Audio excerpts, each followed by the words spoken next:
I was born in Stone in Staffordshire and was given Richard as my Christian name. We moved to East Anglia when I was very small. We lived near a town called Kings Lynn. I went to the local village school as a young boy, and the school was a Church of England school, so it was attached to the church.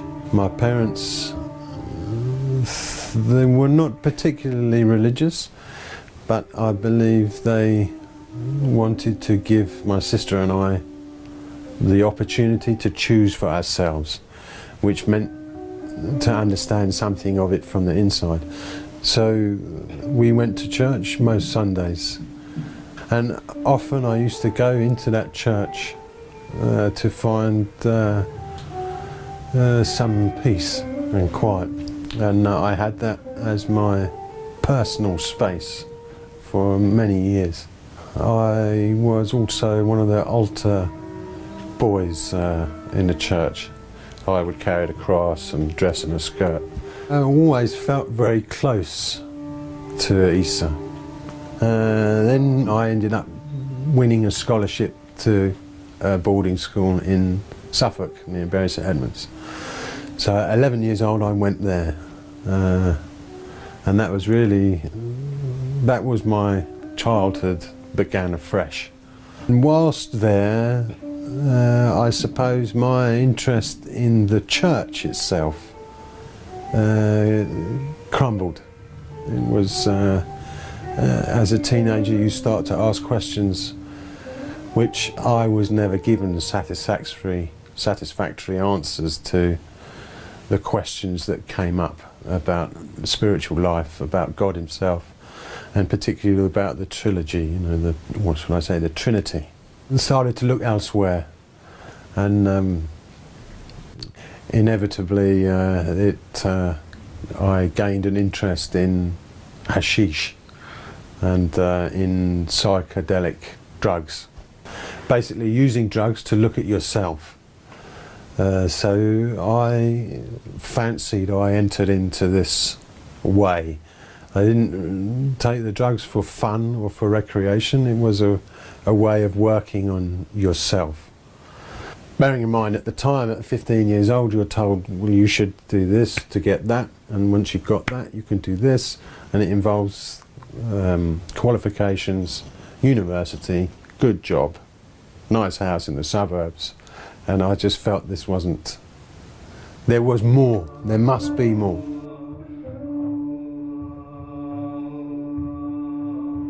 I left school at 18, travelled to Australia, where about a year I was in Australia,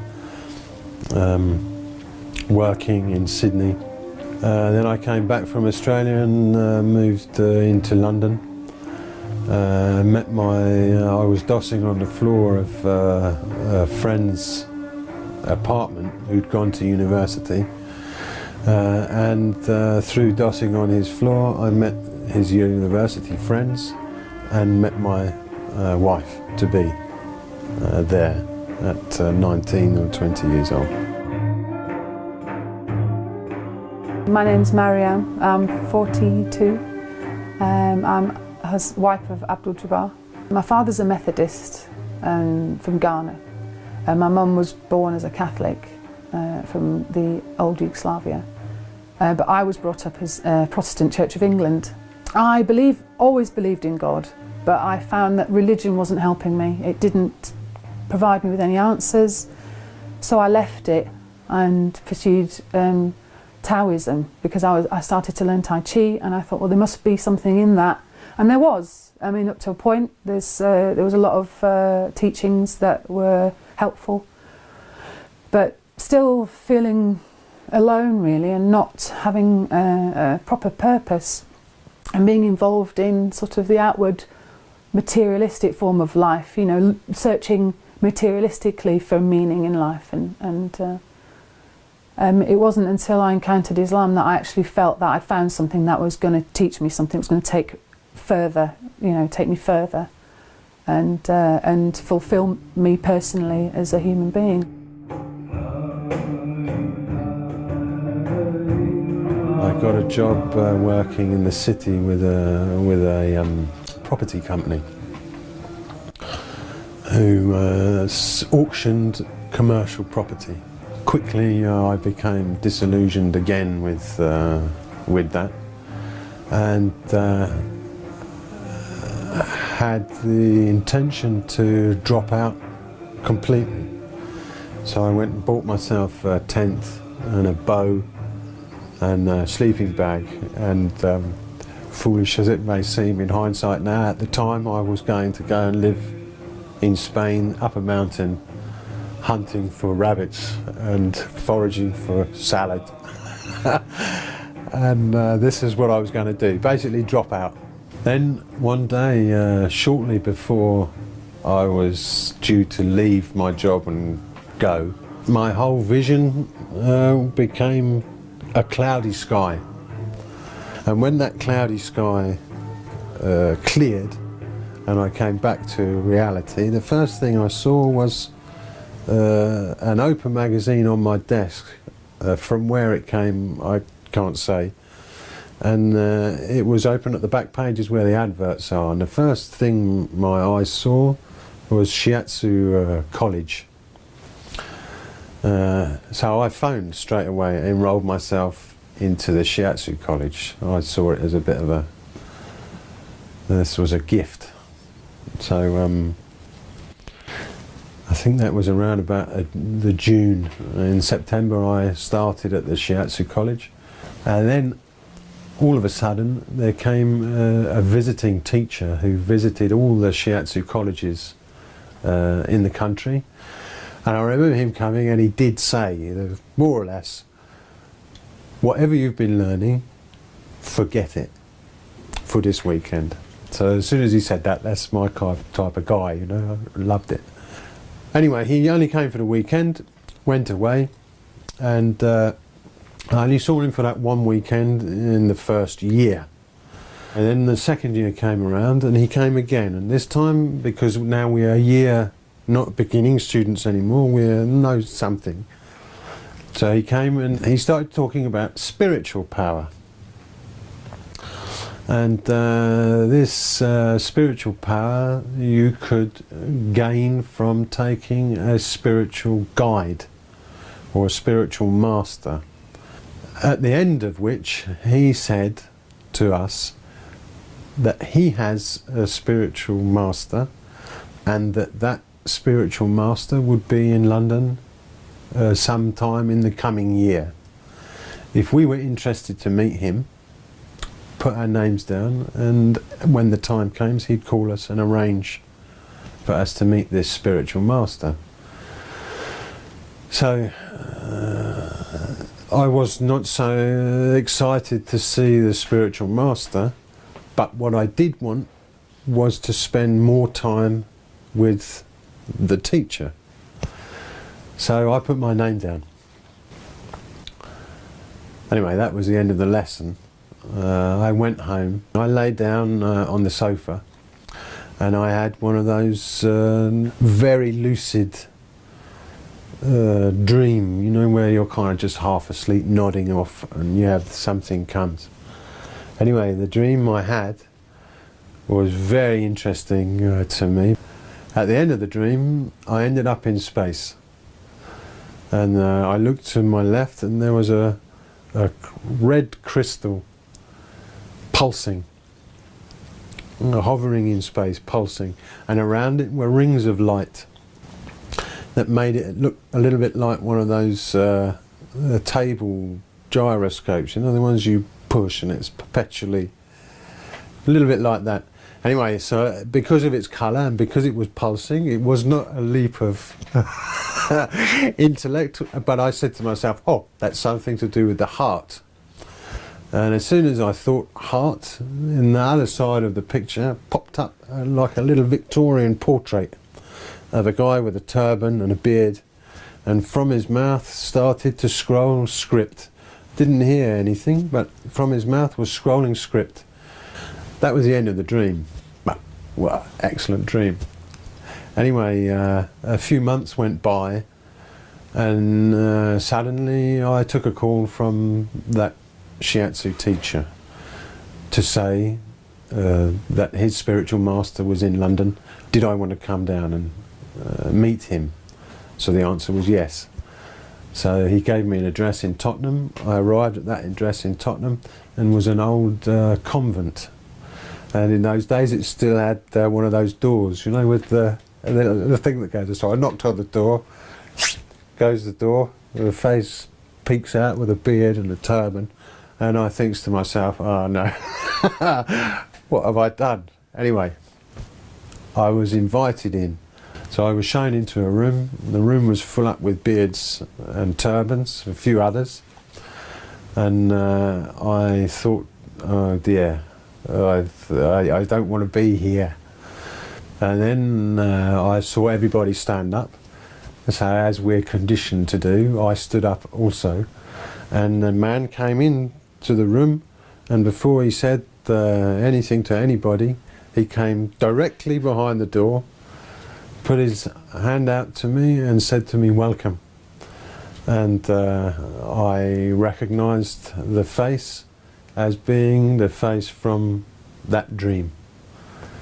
So immediately something had happened that had brought a dream into the world. And this, my whole life, I'd been seeking through one misguided way or another. I'd been seeking for this concrete, to me, proof. Anyway, I can't remember anything he said. He gave a speech, a talk, a sohbet after, which I remember precious little, because my head was... That was on the Saturday.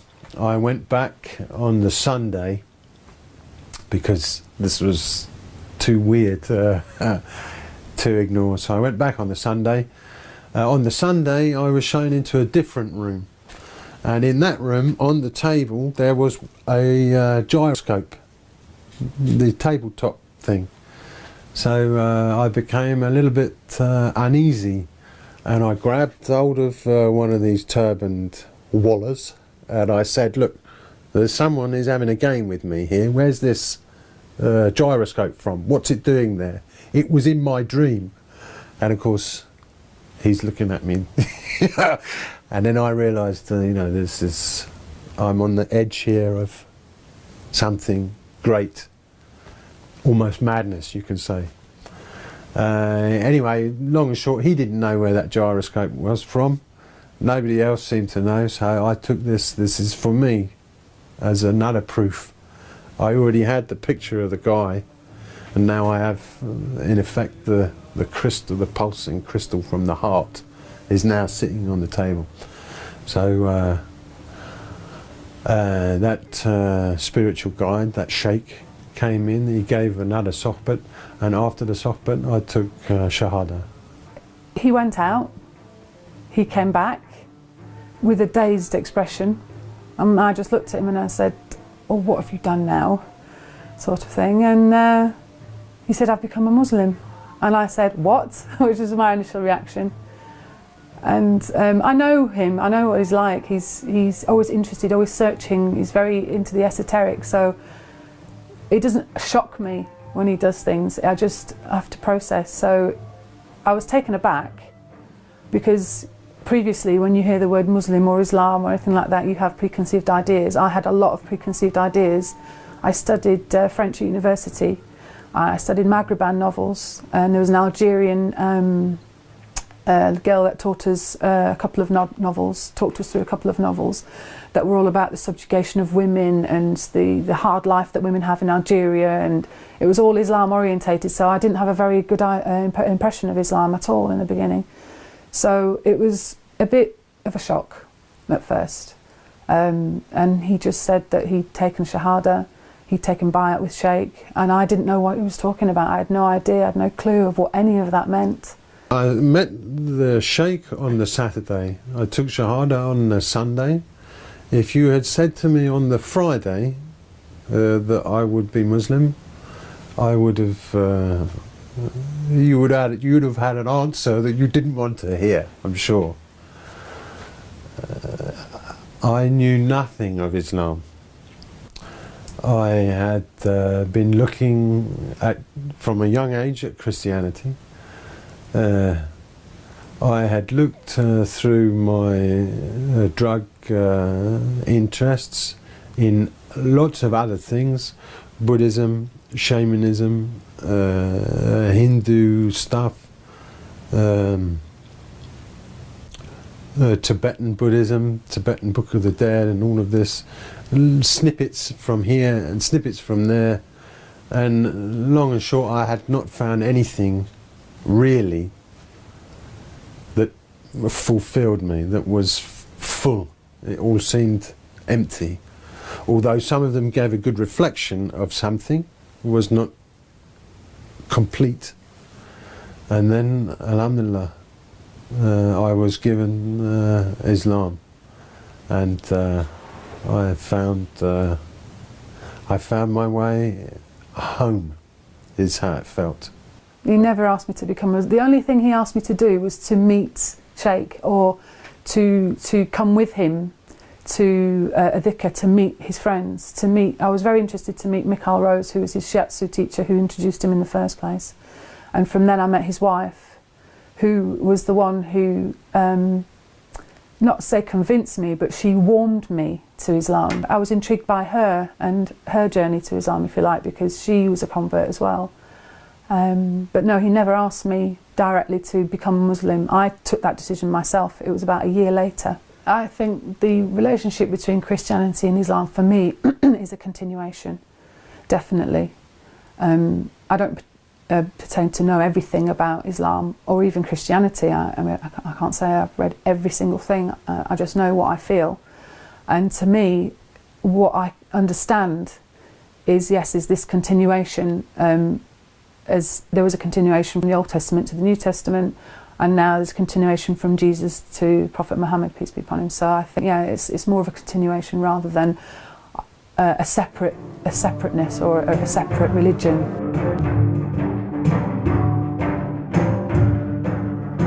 My wife and I, we were with each other before we became Muslim.